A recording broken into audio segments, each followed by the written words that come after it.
You've booked the job. You're heading to the set, but you don't want to look like you don't know what you're doing. You want to look like you own the place. We're going to talk about that today. Acting Class Weekly with legendary character actor Sean Whalen. Lessons, tips, and insight into the craft and business of acting from a man who's been directed by the likes of Spielberg, Eastwood, Tim Burton, Ang Lee, Michael Bay, Wes Craven, Tom Hanks, and many more of Hollywood's A-list. He is 30 years an actor and your professor, Sean Whalen. I have been on an incredible roll with my openings. Roxy's my mentor.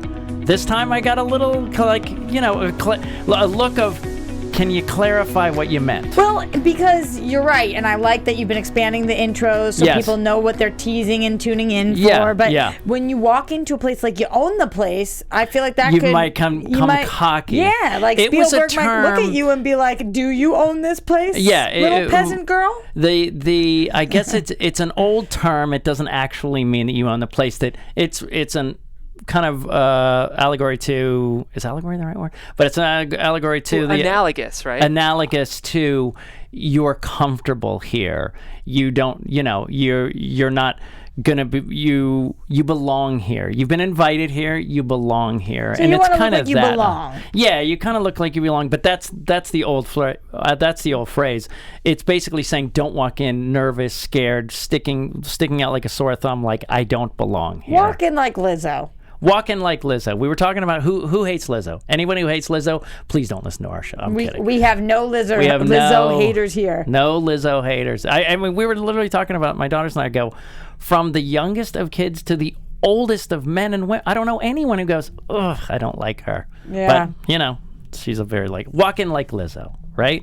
We actually don't know how she walks in. She might be very contrite. Yes, we do. She does her hair toss, checks her nails. There you go. And she's doing well. Do we feel lonely? It's just the core group. We've had so many guests over 3 weeks. Guest after guest. Guest after guest. Am I not good enough for you anymore? No, Jeff and I were talking about it. He said, back to the core trio. I forget, you had a better, I said core dream trio. Team, baby. The dream team. He said, we're back to the dream That's team. so much better than back to, what did you say, the core? Core trio. Core trio. It's not even a thing. Core trio. They call us the core trio. They call us the core trio. Or they call us the police, because that's 3 people. And they went, let's go for the police. And Where's Sting? I'd be Sting. So we're just the police? No. Andy Summers was very important in there was only 2 crafting the people sound. As the police. It was Sting and 2 others. You don't know this? Well, I was named after Sting and the Police song, but I kind of feel like there was 4 of them. What? Mr. Funtabulous, help me out here. Please tell me I will help you out, 3. but I am going to defend Rox because you said we're kind of like the police. The police, yeah. But are we Sting and the police? Are we Sean and the police? Or Sean and then we're also police? Do you refer to Sting as a police? Man?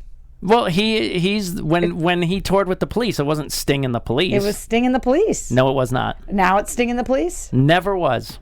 That's what they're known as, Sting and the Police. Never once. I am equally confused on this, dude. Rox, because I agreed with you up until I just Googled. Never They're just known as the once. Police. Always. According to Wikipedia, but it's like Eric Clapton and Cream. It's just Cream. It's not Tom Petty and the Heartbreakers. But it's look the at this. Police. Look at this album, though, that I have pulled up. This is why it's confusing. What was that? Sting and the Police. The very best of Sting and the Police. That's because it has solo stuff from Sting as and well as the Police. Wow. All my life, Sean. All my life. Never once. When they did their reunion tour in 2004 or 5, whatever. It was just the Police. Oh. The Police are on tour. Well, the more you know. So here's the thing is that it's very strong. He wrote the songs, but Andy Summers crafted the very original guitar sound, and Stuart Copeland is considered one of the best drummers in rock and roll. So am I Stuart or Andy? I think you'd be more of the Stuart because you're backing me up, and I think Jeff crafts the beautiful sound. You're out. You're fired. You're out. Now it's and all the people just listening don't know what just happened. I rocked out. I air drummed. Air drummed. It's the Police and New Drummer is the name of our group. All right, so we are gonna tangent. Weird one. Weird tangent. But we're artists and we're allowed to. Yes, true. Facts. So that's So listen, we are talking about how to behave when you're on your set. Yes, you don't want to walk in cocky, but here's my main objective with today's thing. Walk in to make everyone's job easier. It's a busy, frantic place with just normal problems. Don't become one of anybody who works on the set problems. That makes sense? So I will throw one clarification in there, Sean, because I used this the other day and got called out. Okay. Somebody said, if you're making everyone's job easier, doesn't that make your job harder? Yes. Yeah. Yes, it does. And the answer is yes. So everyone's job but yours. You're and I love the callback to our DMV character. Please listen to Creating Content. She doesn't have words. Yeah. But if she did, that would be yeah. So yes, it is making your job slightly harder. And as always, this new characterization of this obnoxious woman that actually isn't Miss Phenomenal, Roxy Striar, is with me. Thank you very much, Sean Sting Policeman. And Mr. Funtabulous, aka Andy Summers, Jeff Graham. Andy Summers, because it's always like summer when you're around me. Oh, I love that, and it just no, it's so cheesy. But I'm being yes, it's like winter. Yes, around us. Yes. All right, Sting. I'm gonna. No, forget it. I don't have anything because I was doing something with the microphone because it looks like a bee and the sting and you know what I mean? Bzz, something like that. Let's buzz on to the next topic. Exactly. What a transition. Before we get into our topic today, we're going to talk about Sean's Week on 3 Police. 1, 2, 3. Sean's Week. You don't have to put on a red light. Put on the red light. Sean's Week. Put on the red light. Ooh, I think we got to stop though, but it was so good. Probably legally, we're going to get in trouble. It's so close. We're going to get in trouble. Yeah. So many things are going on. I am devouring actor biographies right now. That's what's happening for me. Audio books. I listen to them when I go to bed. I listen to them in my car. Anna Kendrick I've listened to Carol Burnett talk about her 11 years on her show. And I just am in the midst of Alec Baldwin right now, which is so cool because you realize what a small town it is for 2 reasons. One, he mentions an actress that he dated who I know very well, which was odd. I didn't know she dated him. And also he said, hey, I did Hunt for Red October and I worked with Jan de Bont, who went on to direct his own films like Speed and Twister, which of course I knew Jan because he was my director on Twister. So I realized, cool. Wow, the world is kind of small. When I listened to Bryan Cranston, he said all the people who influenced his acting technique, and he mentioned Mindy Sterling, another one of my friends. So, wild. Very wild. So exciting. So that was really neat. And getting ready for Memphis this weekend to do a workshop of comedy improv in the morning towards creating your own content, as well as deepening living under imaginary circumstance in the scene work in the afternoon. That's this Saturday, October 19th. Again, no, this is an evergreen show, but if you're listening live. The other thing is my movie that I'm in dropped yesterday, Rob Zombie's 3 from Hell. Damn. And he was posting a few things, but he did a specific shout out to me yesterday. What do you on mean? Instagram. He had a picture of me, and there's a whole beverage joke thing, grape soda, that happens in the movie. I don't want to spoil it, but grape soda plays a huge role in my scene. From got milk to grape soda. That's what I told him. I said, you've continued my beverage career. And so he posted something of, hashtag grape soda. And yeah, he did a shout out to me. And Sean, that is so cool. Yeah, it was really, he just said, hey, grape soda dude, wrong move, my friend. And, but the funny thing was he spelled my name wrong. E-L-A-N, spelled alien. But it didn't matter. But a lot of people were like, hey, it's Roach, into the picture. And I've been very good about commenting and liking those and replying to the people who mentioned me by name. And now they're following me. So little news. We're going to do a whole social media thing. I'm convincing Roxy, please jump on any comments and coerce her to be our social media person because I want her to do it. Anything for you, Sean. Anything. And then what else do I have to talk about? And then I'm starting up my sketch class tonight, and I've gotten 3 new students just from people coming to see the show. They were crazy. They saw it once. Both of them liked it so much they came back twice, and now they're signing up because they couldn't believe the writing and the energy of the show. So things are good. Like I'm very excited, and Halloween's coming up, and next week I fly to Boston to see my daughter, and then go to Chiller Theater, a convention in New Jersey, and then it'll be the first time that I will have 3 from Hell merch, including I'm going to buy a whole bunch of cheap 6-packs of grape soda that I'm going to sign. That's great. Sean, I want to say one thing before we move on. I love that you read and listen to actor biographies just because it shows how much you practice what you preach. You're always encouraging our listeners to be immersed in the industry, and it just... Yeah. Of course, I've always viewed you as like a capital A actor, but that kind of stuff is really what seals the deal for me. So, well, I mean, I also... When my actor friends all said, go see the Joker, regardless of what you feel about it, but Joaquin's performance is amazing, you really need to see it, I went, okay. And I went, my girlfriend wasn't really interested, and I went and made sure that I saw it so I could stay in the conversation, see what's going on. And, I'm always curious. And it was the kind of thing that I said, I have no interest in seeing any Heath Ledger, forget it, I'm out. You'll never have to see another Joker. And, I just thought Joaquin's performance was phenomenal. But to Jeff's point, typically actors like to see movies, because they like to be in movies. I see what you're saying. So the fact listening to biographies, because that's part of studying the craft, and I agree, watching movies is as well. But it's an interesting thing that even this far into it, you're curious about other people's stories and journeys and tips and tricks and all of that stuff. I agree with Jeff that makes you unique. I think, Sean, and correct me if I'm wrong, one of the reasons you do that is because you genuinely enjoy it. I do, but I do now that I'm becoming a voice for acting, I do feel it's kind of hypocritical if I don't know as much as I can, and to hear as many people's journeys and what they learned and the strengths, I'll be able to speak to it. I smell a book coming. There may be. It was so funny. A friend of mine said, well, now you can't write a book because you got this podcast. And I go, no, you write a book because of the podcast, 100%. Actually. So, that would be, that's kind of the dream a little bit. Alec Baldwin had a podcast, and it was excellent. A little bit of the dream. So those are my big news. And also, I just got another new student based on this podcast reached out to me. So that's all great. Exciting. So all good things, just busy. Busy. That's from one of the Frosty the Snowman things, right? Yeah, busy. Yeah. The magician, weird magician. This Jew's trying to be more Christmas friendly. There you go. That's a horrible Christmas special. Anyway, so today we're going to talk about what you're going to do before you get to the set, when you first get there, how to settle in, and how to make the most of those first few hours when you get there. They're crucial to setting an impression of yourself, and we're going to talk about all that, as well as I'm going to talk about what it was like to walk in the circus set of Twister for 6 months in the Midwest. Can't wait for that. Stay tuned. But before we do that, we want you guys to hear everything that we have going on and to be able to expand our reach. And I don't know how we would do that.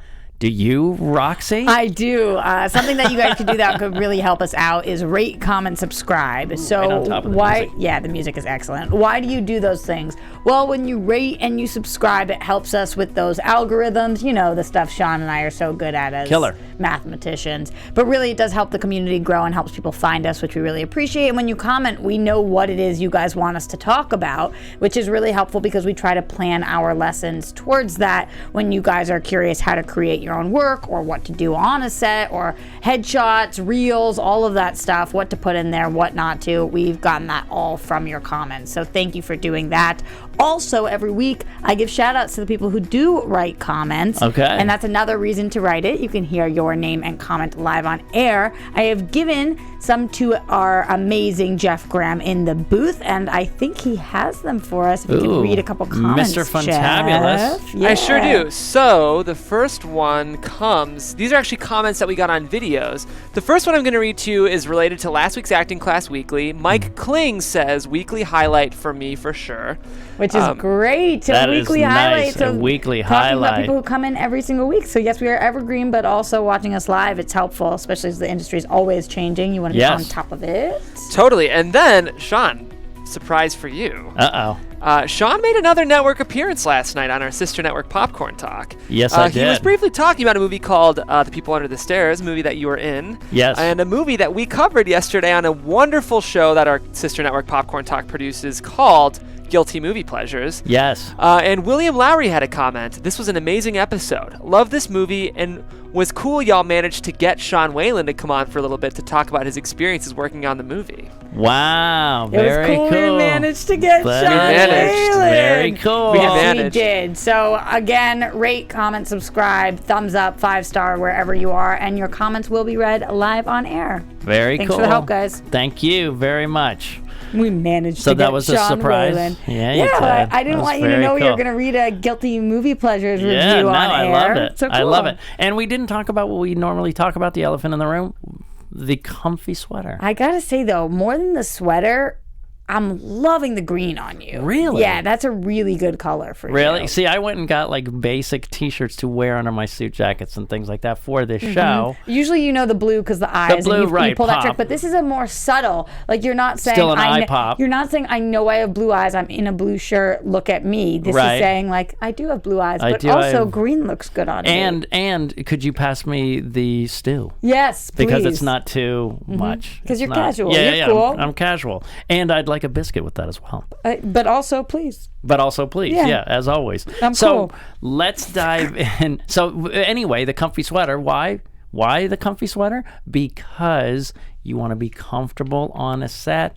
I want you to feel relaxed. I want you to feel comfortable before you change into your costume or after. So are you saying you should wear sweaters to sets? Sweaters. I wear sweaters, sweatshirts, casual, nice stuff because you might get to the set and they might say, hey, we don't need you to change for a while. And you might have a 5 a.m. call. So what is a great opportunity? Curl up with your sweatshirt, make it into a pillow, and take a nice nap, or put your hoodie over your head and take a little nap. So I always encourage nice, comfy clothes. So that's the reason I'm wearing my comfy sweater Is it today. possible that you are too casual coming to a set ever? Not when you first get there. I mean, listen, I'm not saying to look, please clean and stuff, but you definitely comfy. There's so many people I know come very comfortably dressed. Often I will say for the women out there, I'll wear like a pair of my like Lululemon's leggings, something like that, workout clothes, Right. a t-shirt or a hoodie, Something comfortable. Yeah. Nice and comfortable. Sneakers, Yeah. boots, Yep. something like that. So let's go back. Let's go back to you. We've booked the job. We've talked about it in one of our previous episodes. So you book the job, you get your call sheet, you figure out your time. I want you to, the night before, I want you to plan your night to get the ample amount of rest, whatever that is for you, your chamomile tea, your CBD oil, whatever you're doing to relax. And I want you to, before you go to bed, to give yourself time to unwind, but take another look. There's no downside. Get the directions squared away. Put them in the best thing I would like to do is, let's say the day before and I have a 6 a.m. call.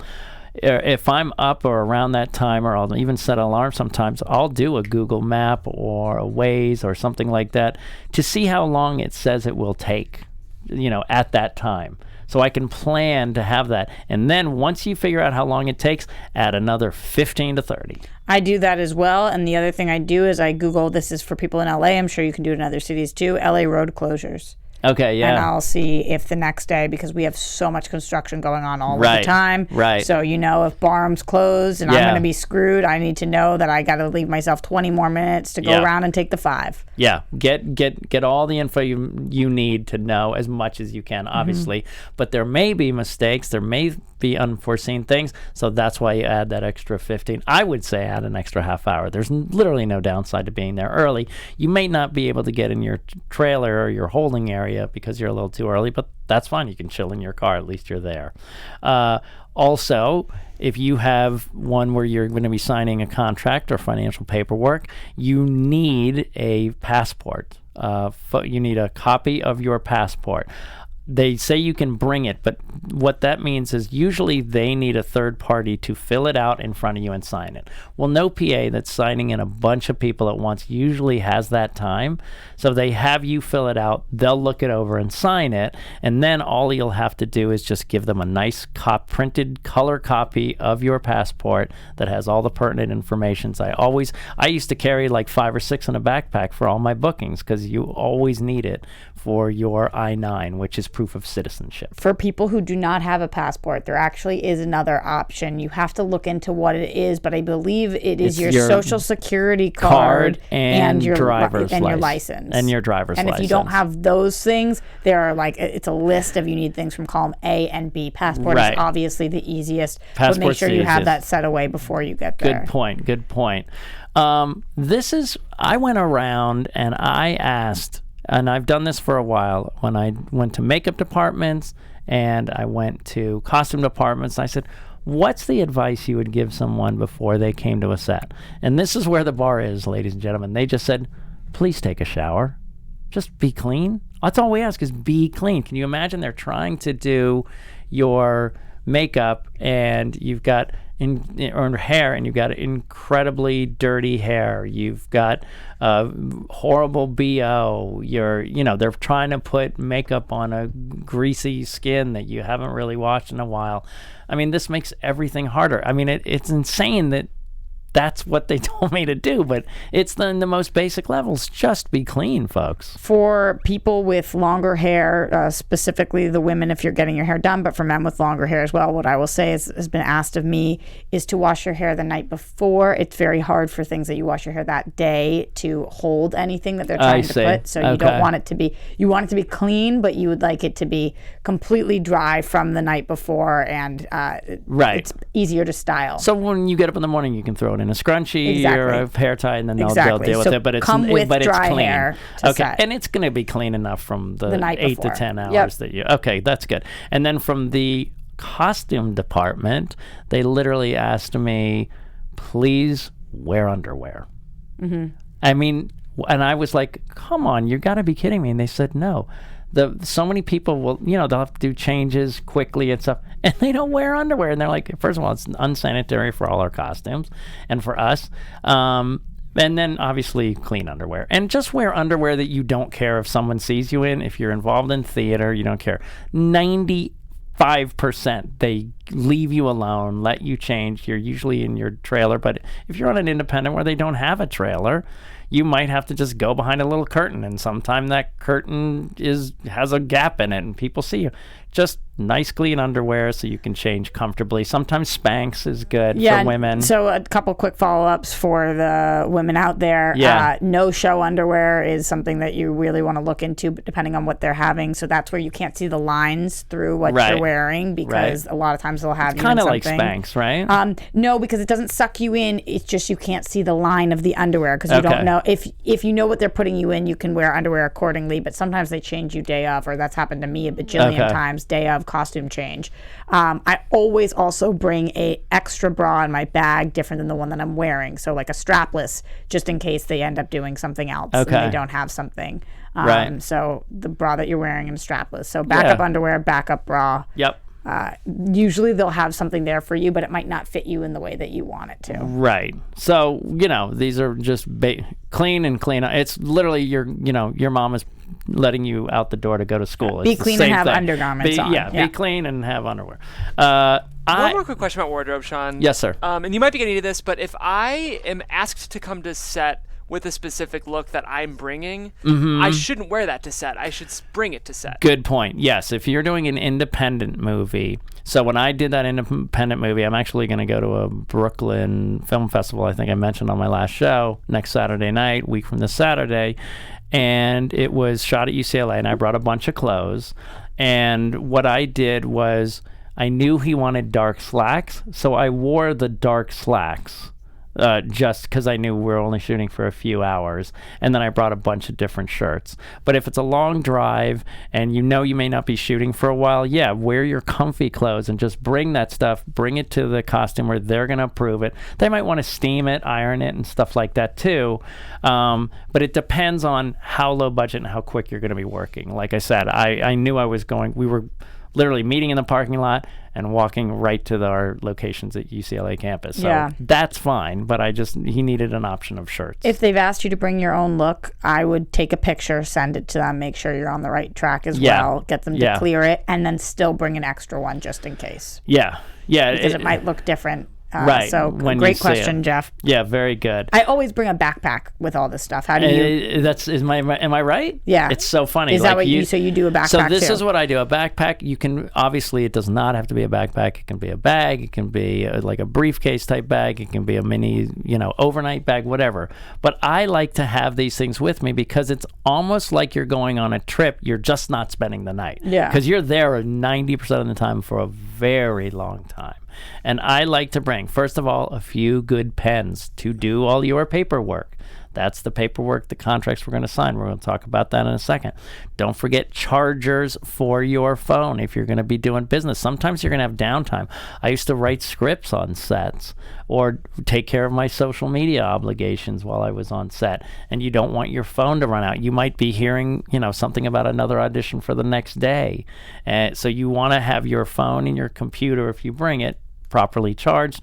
Bring your chargers. Even if you don't have a trailer and an outlet, usually there will be a place somewhere that someone has to plug something in to see, So chargers for your laptop and for your phone. I like to bring a laptop. I like to have all my business. Plus, I like to watch movies if I can. Sometimes if I know I'm going to be on a set and it's going to be remote, I'll download a couple movies the night before, and then I can sit wherever I am to watch a movie. A snack if you're concerned about diet. Sometimes the lower the budget, usually the cheaper the stuff. It might be just chips and things like that, and maybe you break out with a lot of oil, or you don't want a lot of the salt, or any of that stuff. If you're unsure, just make sure you have yours. Instead of the other option is calling the producer. Can I talk to the food person? Can you make sure that they have... What is that doing? It's making their job harder when you can just go pick up the kind of power bars that fit your dietary restrictions or whatever. Make it easy on them. They're going to have some stuff, usually fruit and some veggies, but I throw a couple of things that I know I would like to have and not that they will have. If they ask you about your dietary concerns, feel free to say. Absolutely. However, don't count on it. Did a shoot this week with a major company, and they asked me before, and I said, I can't eat cheese, and I got there and they're like, so we know you're a vegetarian, so we got you this cheese sandwich. Right. And I was like, thank you so much. Yeah, great, exactly. Thank you. And it took the power bar from my bag, ate it, took the sandwich, politely looked like I ate it, threw it in the trash. Yeah. Well, that's the thing. If she wasn't prepared for that. Yeah, so just be prepared. You're prepare that you're going to be on your own. And that's what my point is about making everyone's job easier, is because you don't want to burden them with stuff that's really not a problem to the production. Right. Production is the number one goal, and your power bar needs are not a production problem. Okay, then I like to have a water bottle, a refillable water bottle. 90% of the time they'll have sometimes they'll have little plastic water bottles, but a lot of times they just have places that you can fill up water bottles. So I have that just in case they don't have the little small plastic ones. A book. You might be sitting somewhere for a long time, especially in Independence, where you may not have a trailer, or you might you might be out in a field somewhere, and you just they set up a little chair for you under a tree, and you can sit there and read your book. So I like to have a book with me. Headphones, in case I want to listen to music, also from my computer, or watching my movie. Or your audiobook. Yeah, or my audiobook. Listen, if you're watching a movie and you're in a place by yourself, you don't want to play the music, or the movie loudly. You put in your headphones so it's respectful to everyone around you. Now, this is something that a lot of people don't do, but it's good for your other actors: a toothbrush and a travel toothpaste. So after lunch, after you break for your meal, or you've had your breakfast, or, you know, a major snack that they may walk around with and offer. Brush your teeth. If you're going to be doing scenes a lot of around people, it's good to have a little toothbrush and a little toothpaste. So if you don't have a bathroom in your trailer and you're an independent, usually they're going to have some kind of bathroom area, and 90% of the time they'll have some running water somewhere. So just dive into that and brush your teeth. Worst case scenario, mouthwash is great to have with you. Yeah, mouthwash, that's a good addition. Yeah, I'd say floss as well while we're talking about it, just in case, you know, that food gets stuck in your teeth. You don't need it. Right, exactly. That's a good one too, because a lot of snacks won't. True, Jeff, are nuts on sets. A lot of times they'll have nuts on sets, including me. But thank you. I was waiting for something. Like I said, if I know I'm going to be there all day and I know I have a trailer or a space for myself, I'll bring my own pillow, guys, and I'll, you know, for napping. And as I mentioned, a big sweatshirt or a big extra jacket that you can take off, just like kind of on a plane. You roll it up and then you can take a nap. And sometimes if you know during the day and you're not going to shoot till later, I'll bring a little eye mask, a little sleeping mask too, just so I know I can take a nap. You just want to be as rested as possible for when you start to dive into your scenes. And if you have a really early call and you're nervous about sometimes you'll say, well, I'm going to bed by 9. Well, you never go to bed by 9. You go to bed at midnight. It's hard to fall asleep at 9. So you may not get as much sleep. So if you know you may need to nap, these things are very, very helpful. Just a couple more, again, especially for the ladies. Yeah, I always have a pocket mirror with me on set too. Okay. And I bring my 5 most essential makeup products. Okay. Now, don't piss off the HMU person. So if they do something to your hair, the hair makeup person, if they do something to your hair or your makeup, obviously I'm not talking about major changes, but I have had people really butcher my face before in a way that they just don't, you know, if you're doing somebody's face the first time. So I'll always bring things so that at the end of the day, I can always make myself look salvageable. Again, I'm not changing the look they're doing drastically. It's not like they've given me a red lip, I take it off and I do a nude, but just like under the eyes or your mascara and oil pads in case I'm looking really shiny. Okay. All right, great. I have a little hairbrush as well that I keep with me. Little hairbrush, good. I don't need a hairbrush. Anyway, moving on. So, okay, now let's talk about heading there and arriving there. I already said leave early, leave plenty of time. Here's my issue. A lot of people say, you know, I don't want to just be sitting around. Okay, but sitting around and knowing you're there is better than trying to gamble, you know, so you don't, you know, you're tight to the time you're going to get there. That leaves no wiggle room, no room for any problems. And, you know, if you're late, that's a problem for them. But if you are going to be late, let's say you did everything correctly. And I've been on sets. Well, sometimes I shoot in a lot of remote locations where the GPS just drops. And I get a little lost, you know, and the GPS will be like fluttering around and it's a little crazy and I might get a little lost. Just text or call the person, your contact person. That's the other thing, jumping back the night before. Make sure you have your contact person's information. And a lot of times they've already called you, so their number is in your phone on a received call. But if you don't, make sure you have it at a touch of a thumb or a finger so you can get in touch with them if you are running late, if there is an issue. They will appreciate the call. Listen, they pad these times anyway. They always do, to make sure they have extra time to make sure you're there anyway. They just need to know for their whole process of who they're putting in the makeup chair, who they're putting through costumes and all that stuff. They need to know if someone's running late. If they haven't specified parking, Sean, do you ask them beforehand? Usually that's going to be on the call sheet. And if it's not, because it's a smaller production, if it's a smaller production, 90% of the time they will tell you. But of course, if they don't, just say, where do I park? If it's a small one, the answer I get 90% of the time, street parking, because it's in front of a house or it's in front of a, I'll usually phrase it like, what does parking look like? Oh, okay. There you go. What does parking? It's flat. Okay. Goodbye, Roxy. No. It was flat with 2 white lines. No, I'm just kidding. Have you seen the? You're on one. Well, because I'm teaching sketch tonight and I'm just on fire for the class. Yeah. It's true. You can send your refunds into me for the... I also, just for our listeners, I'm glad you brought up the I don't want to be sitting around mentality, Sean. Yeah. If that is your philosophy on life, you are not right for this business. That's the only thing I'll say. Hurry up and wait. Yeah, hurry up and wait. Yeah. Exactly. Yeah, exactly. So, all right, you've gotten there. You're there on time, right? You want to reach out and find your contact person. You've spoken with them, emailed them, or texted them. For sure, there's somebody that will have reached out to you. On a bigger production, you look for a PA. They have a little headphones on, that's right, headphones, right? What do I call it? Earpiece? Earpiece, yeah. And they will usually find you and say, hey, Sean, how are you? So then you have to just find where do you put your backpack, your stuff, your laptop, or your chargers and all that kind of stuff. Smaller productions will have some kind of a holding area. Now, you want to observe where you are and what's going on. If it's like a student film and they're scattered and they don't know what's going on, you might want to keep that stuff in the trunk of your car. Yeah. Because I've had stuff, I've had people lose some stuff on sets. And sometimes they're innocent mistakes, but sometimes they're just a friend of one of the crew people that cruised in and decided to grab your stuff. So a lot of, obviously in the trailer, you want to do that. You can, keep your stuff in the trailer, no problem. But even then, sometimes valuables are a little tough. So you want to talk to the person in charge of the transportation and see how do these doors lock? How can I lock them up? If you're going to be out of it for a really long time.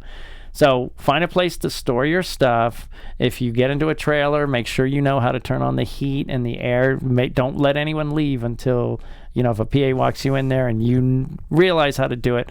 But if you don't know how to turn on the heat or the air conditioning or whatever, just ask somebody. A lot of times there'll be a transportation person around just to make sure you know how to take care of yourself the rest of the day so you don't have to jump all over them when it gets busier later. And then the first thing that any legitimate, union job will have is they will have you sign your paperwork before you actually show up in front of the cameras. It's required. And this is something that's not signed prior to showing up to set, Sean. That is correct. Now the thing that may be signed before you get there is a deal memo, and that's signed by your agent agreeing to everything. And very rarely do they ask you to sign it with the agent, but the agent signs it on your behalf. You review it and make sure everything's there. So then when you get the contract, you have to make sure that everything they said. I had a commercial audition, a commercial job where they guaranteed me, like triple scale or whatever, and I got there and it was normal scale, and I called my commercial agent and he said, nope, that is incorrect what they said here. And I remember this producer coming over, she goes, yeah, it's my mistake, it's my problem, but can you do us this favor? And I said, can you do me a favor? And she goes, sure. And I said, can you pay my rent? And she shut up and walked away. And I said, this is a question for my agent. This is not for me. And I just waited in my trailer, waiting for them to figure it out. They did. And then I signed it and went on my way. A friend of mine had same thing, deal memo. They had discussed her nudity clause. Okay. She is a very successful actress. This is a very legitimate show that people watch. And she had said they had discussed no nudity for her. She got to set, she was looking over about to sign, and the nudity clause had been taken out. And she quickly looked through her sides, and there was a scene in which she was supposed to appear nude. And she quickly called her agent. They discussed. They were like, we thought once you got to set, maybe you'd feel more comfortable. This is a real story this month. Wow. And then they put it back in, and after they discussed with them, and she said the whole time, please talk to my representation. So double checking is definitely something you should do if you get those papers on set, and making sure, like you said, look over before you sign. Everything's legit. And then, on a very small independent, 90% of the time you're doing it as a favor and for free anyway, so there's nothing really to sign. What you will sign, if it's a W-4, which is, starting a job. It puts your exemptions on there, your address, everything, your citizen paperwork, like we just talked about, the I-9 with the passport or the Social Security and ID. And like we just said, make sure everything, matches everything you discussed beforehand. then someone should tell you, or you can look over the call sheet to see where your scene is shooting in the day. Are you first up, second up, third up? And again, all these things, you will have a person and someone who in charge of communicating everything, and they'll say, hey Sean, we need you to go through makeup and hair, and then we're going to take you up to rehearse and block the scene, and then we're going to shoot. Or they'll say, hey, we need you to make makeup and hair, and you're probably the second scene, but we just want you ready to go. Or they'll say, you're not shooting for a while, feel free to rest, But a lot of times when you first get to set, they will offer you food.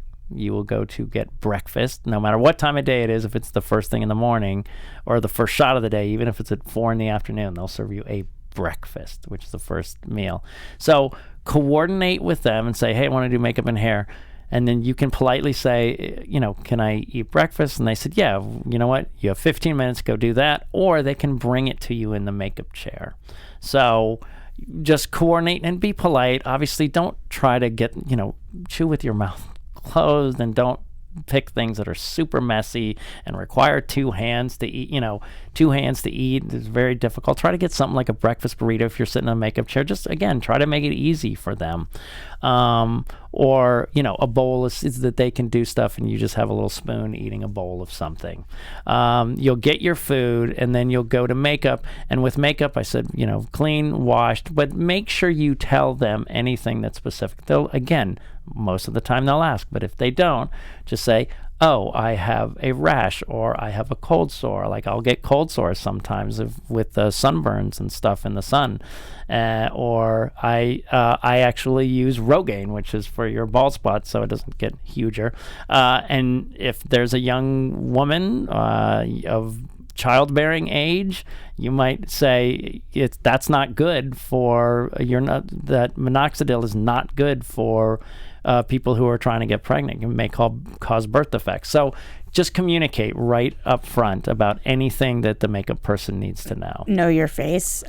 This is something they a lot of times will say, oily or dry skin. Know the answer to that. Know the answer to that. So that you don't end up looking crazy. Yeah.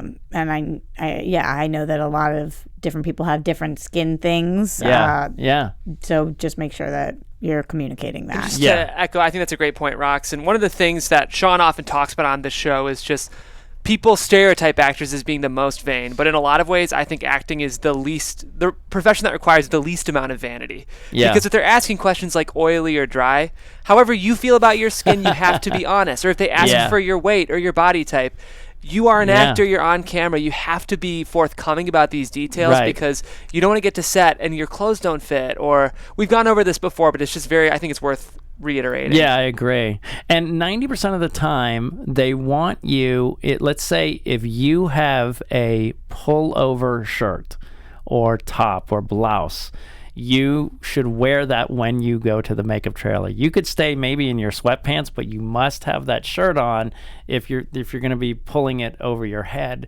because then they work with you and you keep it there, and then they put little tissues around it to make sure they don't get it dirty. But a lot of times you'll put in at least the top half of your costume so they can put the makeup around that. Sometimes they'll have you in full costume. Again, if you're going quickly, they'll say get dressed right away. You should have someone come to you immediately and hand you your costume, or it will be in your trailer. If you don't, and they're sending you to the makeup chair, and you know that you have a pull-up thing, politely ask, hey, I didn't get my costume yet, and I know I have a pullover shirt. Should I have that on beforehand?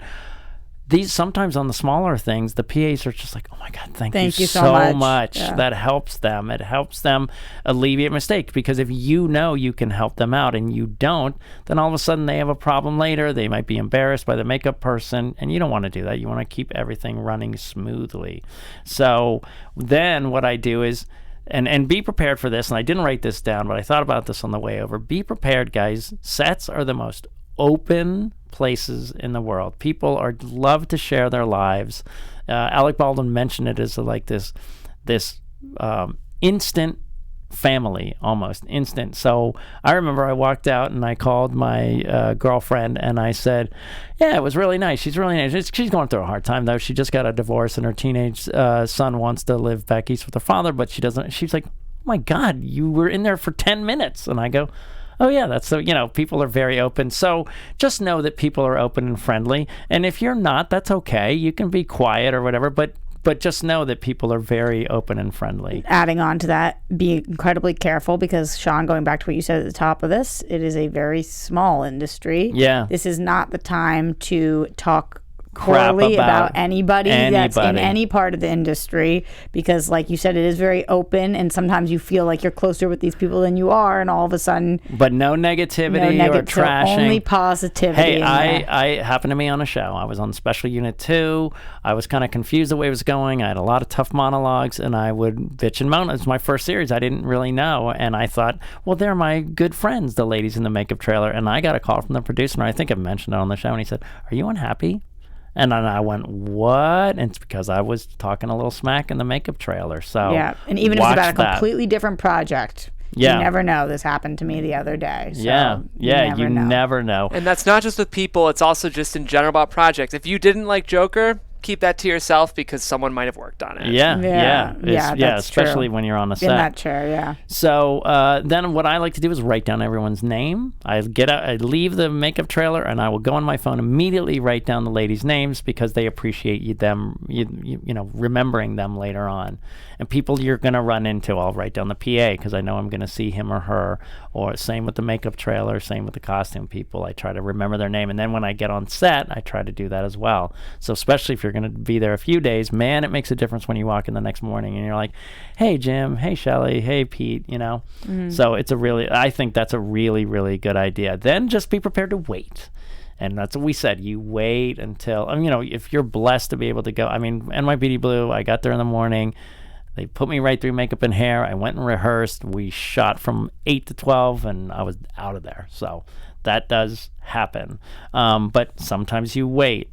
If you can, what I like to do once I'm settled, I like to see if it's possible to just go say hello to the director and the producer, not if they're involved in rehearsing the first shot or really in a busy meeting, but if you can, go say hello and say, hey, I'm just very excited to be here. Be very gracious. Who do you ask that? One of the PAs or one of the, whatever the contact person is that you've been talking to. So you'll say, is blah, blah, blah free to say hello to? Yeah. I say, hey, I'd love to go say hi. And they're in a meeting, or they're going over the first shot, or they're discussing something with their director of photography. Then you go, great, I'll see him later.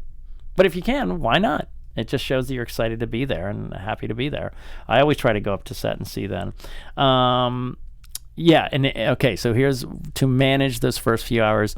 Whoever that person your contact is, the PA or whatever the person's that's kind of in charge of you, your wrangler, make sure they know where you are at all times. So I always say, hey, just letting you know, I'm running to the bathroom. Hey, just letting you know, I'm running to the craft service table or the snack table. Hey, I'm just letting you know, I'm going to walk up to set to just watch this shot. It seems really good. So they need to know where you are all the time. And I remember a friend of mine said, God, I just don't know why you do what you do. And I said, why? He goes, because you have to ask him when to go to the bathroom and you're a grown man. And I go, so what? Like, I don't know why that bothered them, but it just doesn't matter to me.